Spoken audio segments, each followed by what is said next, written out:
കേരള കോൺഗ്രസിൽ ഭിന്നത രൂക്ഷമാകുന്നു. പി.ജെ. ജോസഫിന്റെ നിലപാടിൽ നേതാക്കൾക്ക് അതൃപ്തി. LDF-മായി ചർച്ച നടത്തണമെന്ന് ജോസഫ് വിഭാഗം നേതാക്കൾ ആവശ്യപ്പെട്ടു. നിയമസഭാ സീറ്റിനെ ചൊല്ലി കേരള കോൺഗ്രസ് മാണി ഗ്രൂപ്പിനുള്ളിൽ ഭിന്നത രൂക്ഷമാവുകയാണ്. 6 സീറ്റുകൾ ലഭിച്ചില്ലെങ്കിൽ മുന്നണി വിടണമെന്ന നിലപാടിലാണ് Joseph group. Francis George, Antony Raju, PC Joseph എന്നിവർ ഇക്കാര്യത്തിൽ ഒരേ നിലപാടുകാരാണ്. LDF-മായി ചർച്ച നടത്തണമെന്നും ഇവർ നിലപാട് സ്വീകരിക്കുന്നു. KM മാണി പാർട്ടിയെ തകർത്തുവെന്നാണ് മറ്റൊരു മുതിർന്ന നേതാവായ PC ജോസഫിന്റെ നിലപാട്. കർഷകരുടെ പ്രശ്നങ്ങളിൽ ഇടപെടുന്നതിൽ KM മാണി പരാജയപ്പെട്ടു. അഴിമതിയോട് മാണി സന്ധി ചെയ്യുകയാണെന്നും അദ്ദേഹം കുറ്റപ്പെടുത്തി. ജോസ് കെ മാണിയെ പാർട്ടി നേതാവായി അംഗീകരിക്കാൻ കഴിയില്ലെന്നും PC ജോസഫ് വ്യക്തമാക്കുന്നു. അതേസമയം മുന്നണി വിടുന്നതിനോട് PJ ജോസഫിന് താൽപര്യമില്ല. തെരഞ്ഞെടുപ്പ് വരുമ്പോൾ മുന്നണി മാറുന്നു എന്നത് പ്രതിച്ഛായയെ ബാധിക്കുമെന്നാണ് ജോസഫിന്റെ പക്ഷം. News bureau, Thiruvananthapuram.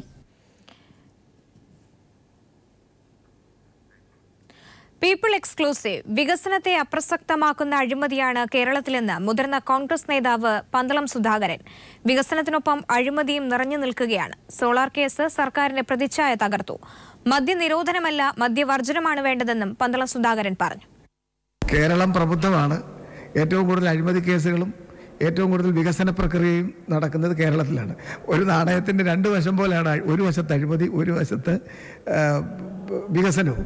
നിയമം മൂലം ഒരിക്കലും അല്ലെങ്കിൽ പോലീസ് ഫോഴ്സ് ഉപയോഗിച്ച് ഒരിക്കലും ഒരു സ്ഥലത്തും ഈ മദ്യനിരോധനം നടപ്പിലാക്കാൻ കഴിയില്ല എന്നുള്ളത് സത്യമാണ്. ബോധവൽക്കരണത്തിൽ കൂടി മാത്രം സ്വന്തം മദ്യം വർജിക്കുക തന്നെയാണ്. സോളാർ കമ്മീഷന് മുന്നിൽ ഹാജരാകാതിരുന്ന തമ്പാനൂർ രവിക്ക് കമ്മീഷന്റെ ശാസന. നാളെയോ മറ്റന്നാളോ ഹാജരായില്ലെങ്കിൽ കളിമാറുമെന്ന് കമ്മീഷൻ. കമ്മീഷനിൽ വിശ്വാസം നഷ്ടപ്പെട്ടെന്ന തങ്കച്ചന്റെ അഭിപ്രായം തന്നെയാണോ തമ്പാനൂർ രവിക്കുമെന്ന് ജസ്റ്റിസ് ശിവരാജൻ ചോദിച്ചു. കൂടുതൽ വിവരങ്ങളുമായി ഇപ്പോൾ ഉമേഷ് ചേരുന്നുണ്ട്. ഉമേഷ്, എന്തൊക്കെയാണ് വിവരങ്ങൾ?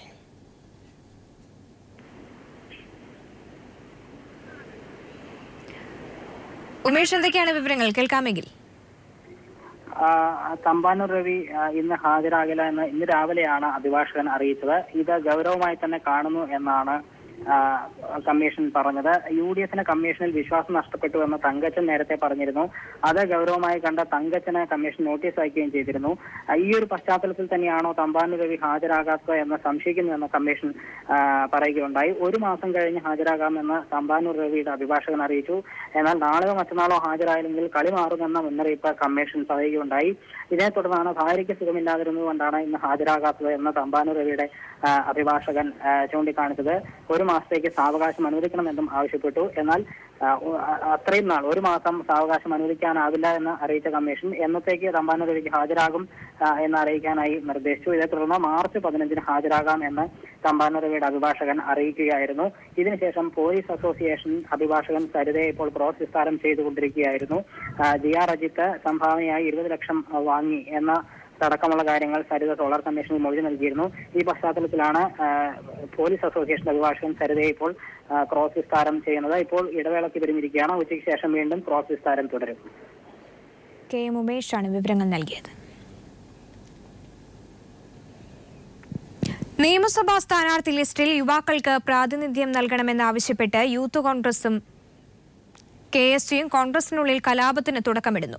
യൂത്ത് കോൺഗ്രസിൽ നിന്നും 25 പേർക്കെങ്കിലും സ്ഥാനാർത്ഥിത്വം നൽകണമെന്ന കത്ത് സംസ്ഥാന പ്രസിഡന്റ് ഡീൻ കുര്യാക്കോസ് ഹൈക്കമാൻഡിന് നൽകി. പീരുമേടും ബേപ്പൂരും കോഴിക്കോട് നോർത്തുമാണ് യൂത്ത് കോൺഗ്രസ് ലക്ഷ്യമിടുന്നത്. സ്ഥാനാർത്ഥി നിർണയ നടപടികൾ KPCC നേതൃത്വം ആരംഭിച്ച പശ്ചാത്തലത്തിലാണ് യൂത്ത് കോൺഗ്രസ് കേന്ദ്ര നേതൃത്വത്തിനു മുമ്പിൽ പരാതിയുമായി എത്തിയിരിക്കുന്നത്. സംസ്ഥാന അധ്യക്ഷൻ ഡീൻ കുര്യാക്കോസ് ദില്ലിയിലെത്തി. യൂത്ത് കോൺഗ്രസ് ദേശീയ നേതാക്കൾ വഴി ഹൈക്കമാൻഡ് നേതൃത്വത്തിന് പേരുകളടങ്ങിയ സ്ഥാനാർത്ഥി പട്ടിക കൈമാറി. സംസ്ഥാന പ്രസിഡന്റ് ഡീൻ കുര്യാക്കോസ് നൽകിയ ലിസ്റ്റിൽ സ്വന്തം പേര് 2 മണ്ഡലങ്ങളിൽ ഉൾപ്പെടുത്തിയിട്ടുണ്ട്. പീരുമേടും ഉടുമ്പൻചോലയും. CR മഹേഷ് കരുനാഗപ്പള്ളി, ആദം മുൻസി ബേപ്പൂർ, വിദ്യാബാലകൃഷ്ണൻ കോഴിക്കോട് നോർത്ത് തുടങ്ങിയവരാണ് ലിസ്റ്റിൽ ഇടം പിടിച്ചിരിക്കുന്നത്. 4 തവണ എങ്കിലും മത്സരിച്ച ആളുകൾക്ക് ഒരു മാറ്റം പാർലമെന്ററി രംഗത്തു. ഇതിനെ സംബന്ധിച്ചൊരു കൃത്യമായ ഒരു ആലോചനയിലൂടെ, ഒരു പഠനത്തിലൂടെ ഒരു കൃത്യമായൊരു നിലപാടെടുക്കാൻ സാധിക്കും എന്നതാണ് ഞങ്ങളുടെ വിശ്വാസം. മുൻകാലങ്ങളിൽ KPCC നേതൃത്വം യൂത്ത് കോൺഗ്രസിന് മതിയായ പ്രാതിനിധ്യം നൽകിയിട്ടില്ലെന്ന പരാതി കേന്ദ്ര നേതൃത്വത്തെ അറിയിച്ചിട്ടുണ്ട്. നിലവിലെ കണക്ക് പ്രകാരം UDF-ന്റെ സിറ്റിംഗ് സീറ്റുകളല്ലാത്ത 43 സീറ്റുകൾ കോൺഗ്രസിന്റെ കൈവശമുണ്ട്. ഇതിൽ 25 യൂത്ത് കോൺഗ്രസ് മത്സരിക്കണം. രാഹുൽ ഗാന്ധി വഴി സീറ്റുറപ്പിക്കാനാണ് യൂത്ത് കോൺഗ്രസിന്റെ ശ്രമം. News bureau, Delhi. Delhi Patiala house സംഭവത്തിൽ കേന്ദ്ര സർക്കാരിനും ദില്ലി പോലീസിനും സുപ്രീം കോടതി നോട്ടീസ്. ആക്രമണം നടത്തിയ അഭിഭാഷകർക്കെതിരെ എന്തുകൊണ്ട് നടപടി സ്വീകരിച്ചില്ലെന്ന് ദില്ലി പോലീസിനോട് സുപ്രീം കോടതി. നേതൃത്വം നൽകിയ 3 അഭിഭാഷകർക്കും നോട്ടീസ് അയച്ചു. കനയ്യ കുമാർ അടക്കം 3 JNU വിദ്യാർത്ഥികളെയും പോലീസ് ചോദ്യം ചെയ്തു. അതേസമയം രോഹിത് വെമുല ദളിതനല്ലെന്ന റിപ്പോർട്ട് ഹൈദരാബാദ് പോലീസ് ഹൈക്കോടതിയിൽ നൽകിയ വിവരങ്ങളുമായി ഇപ്പോൾ മനു ശങ്കർ ദില്ലിയിൽ നിന്നും ചേരുന്നുണ്ട്. മനു, എന്തൊക്കെയാണ് വിവരങ്ങൾ? സോമി, ദില്ലി പാട്യാല ഹൌസ് കോടതിയിൽ ആക്രമണം നടത്തുന്നതിൽ നേതൃത്വം നൽകിയ 3 അഭിഭാഷകരായ ഓം ശർമ്മ, വിക്രംജിത്ത് ചൌഹാൻ ഒപ്പം യശ്പാൽ യാദവ് എന്നീ 3 അഭിഭാഷകർക്കാണ് സുപ്രീം കോടതി നോട്ടീസ് അയച്ചിരിക്കുന്നത്. അതോടൊപ്പം ഇവർക്കെതിരെ എന്തുകൊണ്ട് നടപടി സ്വീകരിച്ചില്ല എന്നൊരു സുപ്രധാനമായ ചോദ്യം ദില്ലി പോലീസിനോട് സുപ്രീം കോടതി ചോദിക്കുകയുണ്ടായി. ഇക്കാര്യത്തിൽ മറുപടി നൽകുവാനായി കേന്ദ്ര സർക്കാരിനും ഒപ്പം ദില്ലി പോലീസിനും സുപ്രീം കോടതി നോട്ടീസ് അയച്ചിട്ടുണ്ട്. അതോടൊപ്പം പോലീസ് കസ്റ്റഡിയിലിരിക്കെ JNU വിദ്യാർത്ഥി യൂണിയൻ പ്രസിഡന്റ് കനയ്യ കുമാറിനെ മർദ്ദിച്ചതായി ഒളിക്യാമറയിൽ തന്നെ ഈ 3 അഭിഭാഷകരും വെളിപ്പെടുത്തിയിരുന്നു. ഇക്കാര്യത്തിൽ ഇവർക്കെതിരെ നടപടി വേണമെന്നാവശ്യപ്പെട്ടുകൊണ്ടുള്ള പൊതു താൽപര്യ ഹർജി പരിഗണിക്കുകയായിരുന്നു സുപ്രീം കോടതി ഇത്തരത്തിൽ നിലപാട് വ്യക്തമാക്കിയത്. എന്തായാലും കേന്ദ്ര സർക്കാരിനെതിരെ സുപ്രീം കോടതി വീണ്ടും ഒരു നിലപാട് അറിയിച്ചിരിക്കുകയാണ്. അതോടൊപ്പം ഹൈദരാബാദ് സർവകലാശാലയിൽ ആത്മഹത്യ ചെയ്ത രോഹിത് വെമുല ദളിതനല്ല എന്ന് വ്യക്തമാക്കിക്കൊണ്ടുള്ള റിപ്പോർട്ട് ഹൈദരാബാദ് പോലീസ് തന്നെ ഹൈക്കോടതിയിൽ നൽകിയിട്ടുണ്ട്. അതിനാൽ തന്നെ ഈ പട്ടികജാതി പട്ടിക വിഭാഗം ആക്രമണത്തിൽ പെടുന്ന കേസുകളൊന്നും പ്രതികൾക്കെതിരെ ചുമത്താനാകില്ലെന്നും ഹൈദരാബാദ് പോലീസ് ഹൈക്കോടതി മുമ്പാകെ അറിയിച്ചിരിക്കുകയാണ്. എന്നാൽ രോഹിത് വെമുല ദളിതൻ തന്നെയാണ് എന്ന് വ്യക്തമാക്കി അധികൃതർ തന്നെ സാക്ഷ്യപ്പെടുത്തിയ രേഖാമൂലമുള്ള റിപ്പോർട്ടുകൾ പുറത്തു വന്നിരുന്നു. എന്നാൽ ഇതെല്ലാം നിരാകരിച്ചുകൊണ്ടാണ് ഇപ്പോൾ രോഹിത് വെമുല ദളിതൻ അല്ല എന്ന് വ്യക്തമാക്കിക്കൊണ്ടുള്ള റിപ്പോർട്ട് ഹൈക്കോടതിയിൽ നൽകിയിരിക്കുന്നത്. അതോടൊപ്പം JNU വിദ്യാർത്ഥികളായ കനയ്യ കുമാറിനെ ഇപ്പോൾ ദില്ലി പോലീസ് ചോദ്യം ചെയ്യുകയാണ്. ഒപ്പം ഈ കനയ്യ കുമാറിനൊപ്പം കഴിഞ്ഞ ദിവസം പോലീസ് മുമ്പാകെ കീഴടങ്ങിയ 2 വിദ്യാർത്ഥികളായ JNU വിദ്യാർത്ഥികൾക്കൊപ്പമാണ് കനയ്യ കുമാറിനെയും ചോദ്യം ചെയ്യുന്നത്. രഹസ്യ കേന്ദ്രത്തിൽ വച്ചാണ് മൂവരെയും ദില്ലി പോലീസ് ചോദ്യം ചെയ്യുന്നത്. മനു ശങ്കറാണ് ദില്ലിയിൽ നിന്നും വിവരങ്ങൾ നൽകിയത്. ദുർഗാദേവിയെയും മഹിഷാസുരനെയും കുറിച്ചുള്ള വിവാദ പരാമർശത്തിൽ കേന്ദ്രമന്ത്രി സ്മൃതി ഇറാനി മാപ്പ് പറയണമെന്ന് പ്രതിപക്ഷം. സ്മൃതി ഇറാനി മാപ്പ് പറയാതെ സഭ നടത്താൻ അനുവദിക്കില്ലെന്ന് പ്രതിപക്ഷം വ്യക്തമാക്കി. എന്നാൽ ദുർഗാദേവിയെ അപമാനിക്കുന്ന ലഘുലേഖ ലഭിച്ചത് JNUവിൽ നിന്ന് തന്നെയാണെന്ന നിലപാടിൽ തന്നെയാണ് സ്മൃതി ഇറാനി. പരാമർശത്തിൽ താൻ മാപ്പ് പറയില്ലെന്നും സ്മൃതി ഇറാനി സഭയെ അറിയിച്ചു. കേന്ദ്രമന്ത്രി നിലപാട് വ്യക്തമാക്കിയതോടെ രാജ്യസഭയിൽ പ്രതിപക്ഷ പ്രതിഷേധം തുടരുകയാണ്. സാമ്പത്തിക സർവേ റിപ്പോർട്ട് പാർലമെന്റിന്റെ മേശപ്പുറത്ത് വെച്ചു. സാമ്പത്തിക വളർച്ചാ നിരക്ക് 7 മുതൽ 7.5% വരെയാണ്. 8% വളർച്ചാ നിരക്ക് വരെ നേടാനാകുമെന്നും റിപ്പോർട്ടിൽ പറയുന്നു. വിവരങ്ങളുമായി സന്തോഷ് സർലീൻ ചേരുന്നുണ്ട്. സന്തോഷ്, എന്തൊക്കെയാണ് വിവരങ്ങൾ? സ്വാമി, രാജ്യത്തിന്റെ സാമ്പത്തിക സ്ഥിതി വിശദമാക്കുന്ന സാമ്പത്തിക സർവേ റിപ്പോർട്ട് ഇന്നുച്ചയ്ക്ക് 12 മണിയോടുകൂടി ധനമന്ത്രി അരുൺ ജെയ്റ്റ്ലി സഭയുടെ മേശപ്പുറത്ത് വെച്ചു. സാമ്പത്തിക വളർച്ച 7 മുതൽ 7.75% വരെ ആകുമെന്ന് റിപ്പോർട്ട് വെളിപ്പെടുത്തുന്നു. 2015 ഏപ്രിൽ മുതൽ ഡിസംബർ വരെയുള്ള കണക്കുകളാണിത്. ഇത് 8% വരെ, അടുത്ത 2 വർഷത്തിനുള്ളിൽ 8% മുതൽ 10% വരെ സാമ്പത്തിക വളർച്ച നേരിടാൻ കൈവരിക്കാനാകും എന്ന് പറയുന്നു. ആഗോള സാമ്പത്തിക മാന്ദ്യകാലത്ത് പോലും ഇന്ത്യക്ക് പിടിച്ചു നിൽക്കാനായി എന്നും വ്യക്തമാക്കുന്നുണ്ട്. എണ്ണ വിലയിടിവ് രാജ്യത്തെ ധനക്കമ്മി പിടിച്ചു നിർത്തുന്നതിന് സഹായിച്ചു. ഇപ്പോൾ 1 മുതൽ 1.5% വരെയാണ് ധനക്കമ്മി. മൊത്തം 3.9% ധനക്കമ്മി. കഴിഞ്ഞ വർഷത്തെ അപേക്ഷിച്ചാണ് 1.5% വരെ ധനക്കമ്മി കുറയ്ക്കാൻ കഴിഞ്ഞത്. അതേസമയം ശമ്പള പരിഷ്കരണം വലിയൊരു സാമ്പത്തിക ബാധ്യതയാണ്. എങ്കിൽ പോലും ഇത് വിലക്കയറ്റം അടക്കമുള്ളവയ്ക്ക് കാരണമാവില്ല. നാണയപ്പെരുപ്പം ഇല്ലാതാക്കാൻ ഇത് സഹായിക്കുമെന്ന് പറയുന്നു. കാർഷിക രംഗത്ത് പാലുൽപാദനം അടക്കമുള്ളവയിൽ രാജ്യം ഒന്നാം സ്ഥാനം കൈവരിക്കാൻ കഴിഞ്ഞു എന്നും പറയുന്നു. പക്ഷേ മൊത്തം കാർഷികോൽപാദനത്തിൽ കുറവുണ്ടായത് രാജ്യത്തിന്റെ വളർച്ചയെ ബാധിച്ചുവെന്നും റിപ്പോർട്ട് വിലയിരുത്തുന്നുണ്ട്. മുഖ്യ സാമ്പത്തിക ഉപദേഷ്ടാവ് അരവിന്ദ് സുബ്രഹ്മണ്യനാണ് സർവേ റിപ്പോർട്ട് തയ്യാറാക്കിയിരിക്കുന്നത്. സന്തോഷ് സർലിംഗ് ദില്ലിയിൽ നിന്ന്. റബ്ബർ വിലയിടിവിൽ പ്രതിഷേധിച്ച് പാർലമെന്റിന് മുൻപിൽ ഇടത് എംപിമാർ പ്രതിഷേധ ധർണ നടത്തി. വിലയിടിവ് തടയാൻ കേന്ദ്ര സർക്കാർ നടപടി കൈക്കൊള്ളുന്നില്ലെന്ന് എംപിമാർ ആരോപിച്ചു. നേരത്തെ ഇത് സംബന്ധിച്ച് എംപിമാർക്ക് നൽകിയ ഉറപ്പുരേഖകൾ ലംഘിക്കപ്പെട്ടുവെന്നും ഇടത് എംപിമാർ കുറ്റപ്പെടുത്തി. പ്രതിഷേധ ധർണയ്ക്ക് ശേഷം ഇടത് എംപിമാർ പ്രധാനമന്ത്രിയെ കണ്ട് നിവേദനം നൽകി. പീപ്പിൾ എക്സ്ക്ലൂസീവ് മൈക്രോ ഫിനാൻസ് തട്ടിപ്പുമായി ബന്ധപ്പെട്ട് വെള്ളാപ്പള്ളി നടേശനും തുഷാർ വെള്ളാപ്പള്ളിക്കുമെതിരെ പോലീസ് FIR രജിസ്റ്റർ ചെയ്തു. ചെങ്ങന്നൂർ ജുഡീഷ്യൽ 1ാം ക്ലാസ് മജിസ്ട്രേറ്റ് കോടതി നിർദ്ദേശത്തെ തുടർന്നാണ് കേസെടുത്തത്. വ്യാജരേഖകൾ ചമച്ച് 2013-14 കാലഘട്ടത്തിൽ 3 കോടി രൂപ തട്ടിയെടുത്തുവെന്ന പരാതിയെ തുടർന്നാണ് കേസ്. FIRന്റെ പകർപ്പ് പീപ്പിളിന് ലഭിച്ചു.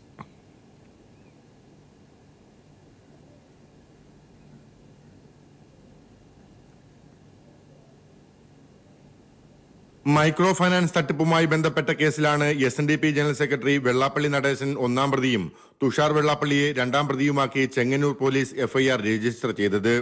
ചെങ്ങന്നൂർ ജുഡീഷ്യൽ ഫസ്റ്റ് ക്ലാസ് കോടതിയുടെ നിർദ്ദേശപ്രകാരമാണ് കേസെടുത്തത്.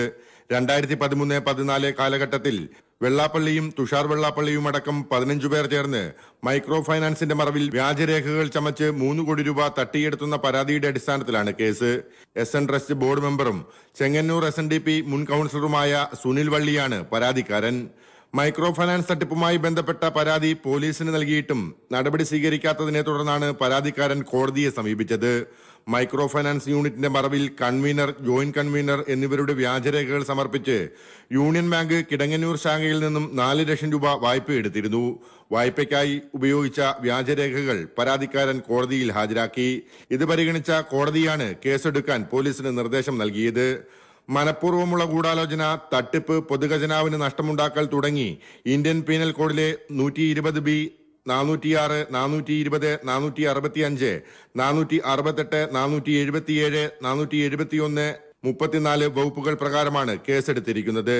വെള്ളാപ്പള്ളിയുടെ അനുവാദത്തോടെ ഓഡിറ്റോറിയം നിർമ്മിക്കുന്നതിനായി 95 ലക്ഷം രൂപ വ്യാജരേഖകൾ ചമച്ച് തുഷാർ വെള്ളാപ്പള്ളി തട്ടിയെടുത്തതായും പരാതിയിലുണ്ട്.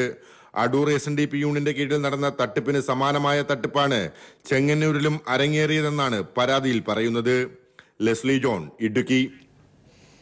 മുഖ്യമന്ത്രി ഉമ്മൻചാണ്ടിയും അഡ്വക്കേറ്റ് ജനറൽ KP ദണ്ഡപാണിയും തമ്മിൽ കൂടിക്കാഴ്ച നടത്തി. ലാവ്ലിൻ കേസിൽ ഹൈക്കോടതിയിൽ നിന്നും പാമോലിൻ കേസിൽ വിജിലൻസ് കോടതിയിൽ നിന്നും തിരിച്ചടികൾ ഉണ്ടായ സാഹചര്യത്തിലായിരുന്നു കൂടിക്കാഴ്ച. എറണാകുളം ഗസ്റ്റ് ഹൌസിൽ നടന്ന കൂടിക്കാഴ്ച 20 മിനിറ്റോളം നീണ്ടുനിന്നു. ലാവ്ലിൻ കേസ് തെരഞ്ഞെടുപ്പ് ലക്ഷ്യമാക്കിക്കൊണ്ടാണെന്ന് കോടതി തന്നെ നിരീക്ഷിച്ച സാഹചര്യം സർക്കാരിന് വലിയ തിരിച്ചടിയാണ് ഉണ്ടാക്കിയത്. വിജിലൻസ് കോടതിയുടെ മുഖ്യമന്ത്രിക്കെതിരായ പരാമർശങ്ങൾ നീക്കുന്നതിന് സ്വീകരിക്കേണ്ട നടപടികളെക്കുറിച്ചും ചർച്ച ചെയ്തതായാണ് ലഭിക്കുന്ന സൂചനകൾ. സിനിമയിൽ സെറ്റുകൾ ഇടുന്നത് പോലെയാണ് സംസ്ഥാനത്ത് മുഖ്യമന്ത്രിയും ആരോഗ്യമന്ത്രിയും ചേർന്ന് പുതിയ സർക്കാർ മെഡിക്കൽ കോളേജുകൾ ഉദ്ഘാടനം ചെയ്യുന്നതെന്ന് പ്രതിപക്ഷ നേതാവ് VS അച്യുതാനന്ദൻ. മന്ത്രിമാരുടെ നടപടി ശുംഭത്വമാണെന്നും VS വ്യക്തമാക്കി. കഴിഞ്ഞ ദിവസം ഉദ്ഘാടനം ചെയ്ത തിരുവനന്തപുരം ജനറൽ ആശുപത്രി ക്യാമ്പസിലെ മെഡിക്കൽ കോളേജ് സന്ദർശിച്ച ശേഷം മാധ്യമങ്ങളോട് സംസാരിക്കുകയായിരുന്നു അദ്ദേഹം. ഷൂട്ട് ചെയ്യുന്ന മാതിരിയാണ് ഉമ്മൻചാണ്ടിയും അതേപോലെ തന്നെ അദ്ദേഹത്തിന്റെ സഹമന്ത്രിയായ മെഡിക്കൽ മന്ത്രി ശിവകുമാറും കൂടി മെഡിക്കൽ കോളേജുകൾ സ്ഥാപിച്ചുകൊണ്ടിരിക്കുന്നത്. ഈ തരം ശുംഭത്തരത്തെയാണ് നാം എല്ലാം ഇപ്പോൾ കാണുന്നത്. പത്രമാധ്യമങ്ങൾ ഇതിൻ്റെ തനിനിറം, യഥാർത്ഥ വസ്തുത പുറത്തു കൊണ്ടുവരുമെന്ന് ഞാൻ ആശിക്കുന്നു. പുറത്തു കൊണ്ടുവരണമെന്ന് ഞാൻ വിനീതമായി അഭ്യർത്ഥിക്കുന്നു. ചെങ്ങന്നൂർ മുളക്കുഴയിൽ ഗുണ്ടാക്രമണത്തിൽ പെട്രോൾ പമ്പുടമ കൊല്ലപ്പെട്ട സംഭവത്തിൽ 3 പേർ പിടിയിൽ. കഴിഞ്ഞയാഴ്ചയായിരുന്നു പമ്പുടമ മുരളീധരന് നേരെ ആക്രമണമുണ്ടായത്. എണ്ണയടിക്കുന്നതിനിടെ ഉണ്ടായ തർക്കം ആക്രമണത്തിൽ കലാശിക്കുകയായിരുന്നു. ചികിത്സയിലായിരുന്ന മുരളീധരൻ ഇന്നലെ പുലർച്ചെയാണ് മരിച്ചത്. സംഭവത്തിൽ പ്രതിഷേധിച്ച് സംസ്ഥാനത്ത് പമ്പുകൾ ഇന്ന് അടച്ചിട്ടിരിക്കുകയാണ്.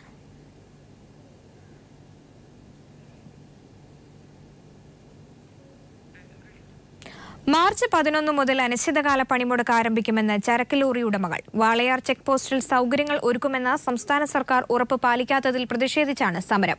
മാർച്ച് 11 വരെ സർക്കാരിന് സമയം അനുവദിക്കുകയാണെന്ന് all India motor transport congress ഭാരവാഹികൾ പാലക്കാട് അറിയിച്ചു. കോട്ടയം CMS കോളേജിന്റെ 200ാം വാർഷികാഘോഷങ്ങൾ ഇന്ന് ഉച്ചയ്ക്ക് 2:30 രാഷ്ട്രപതി പ്രണബ് മുഖർജി ഉദ്ഘാടനം ചെയ്തു. കോളേജ് ഗ്രൗണ്ടിൽ പ്രത്യേകം തയ്യാറാക്കിയ പന്തലിലാണ് ഉദ്ഘാടന പരിപാടി. കോളേജിന്റെ പൈതൃക പദവി പ്രഖ്യാപനം മുഖ്യമന്ത്രി ഉമ്മൻചാണ്ടി നിർവഹിക്കും. ദ്വിശതാബ്ദി തപാൽ കവറിന്റെയും സ്റ്റാമ്പിന്റെയും പ്രകാശനവും ചടങ്ങിൽ നടക്കും. Governor justice P. Sathasivam, CSI deputy moderator bishop Thomas K. Oommen, principal doctor Roy Sam Daniel എന്നിവർ സംസാരിക്കും. സംഗീതരംഗത്തെ കുലപതികളെ ആദരിക്കുന്നതായിരുന്നു സ്വരലയ കൈരളി ഗന്ധർവ സന്ധ്യ പുരസ്കാരദാന ചടങ്ങ്. ലെജൻഡറി പുരസ്കാരം ഉഷ ഉദുപ്പും, സമഗ്ര സംഭാവനയ്ക്കുള്ള പുരസ്കാരം ജെറി അമൽദേവും, വാണി ജയറാമും, സ്വരലയ കൈരളി യേശുദാസ് അവാർഡ് ഔസേപ്പച്ചനും ഏറ്റുവാങ്ങി. അനശ്വര കവി ONVയുടെ സ്മരണകൾ അലയടിച്ചുയരുന്ന വേദിയിൽ ഇന്ത്യൻ സംഗീതത്തിലെ 4 അസാമാന്യ പ്രതിഭകൾ ആദരിക്കപ്പെട്ടപ്പോൾ ധന്യമായത് മലയാള സംഗീതം തന്നെയാണ്. മധുര 16-ലെത്തിയ ഗന്ധർവസന്ധ്യയുടെ അവാർഡ് നിശ സമാനതകളില്ലാത്ത അനുഭവമായി മാറുകയായിരുന്നു. ലെജൻഡറി അവാർഡ് വിഖ്യാത പോപ്പ് ഗായിക ഉഷ ഉദുപ്പും, life time achievement award Vani ജയറാമും ജെറി അമൽദേവും സ്വർലയ കൈരളി യേശുദാസ് അവാർഡ് ഔസേപ്പച്ചനും യേശുദാസിൽ നിന്ന് ഏറ്റുവാങ്ങി. അവാർഡ് ഏറ്റുവാങ്ങിയവരെല്ലാം മറുപടി പറഞ്ഞത് സംഗീതത്തിന്റെ ഭാഷയിൽ തന്നെ.